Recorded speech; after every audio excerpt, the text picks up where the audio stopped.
Today is a special day. We are celebrating India's Independence Day. 78 years ago, India became a free country. We were ruled by Britishers, but our brave leaders fought for our freedom.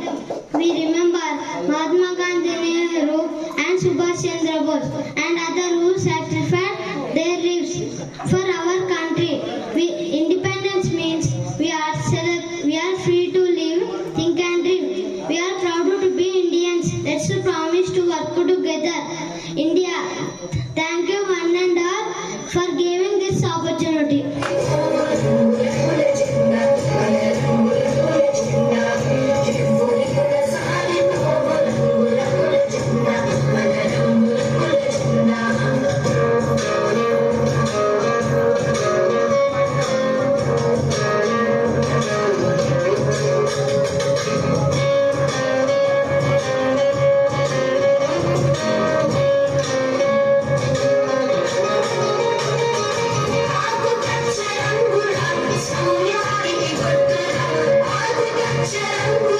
Shall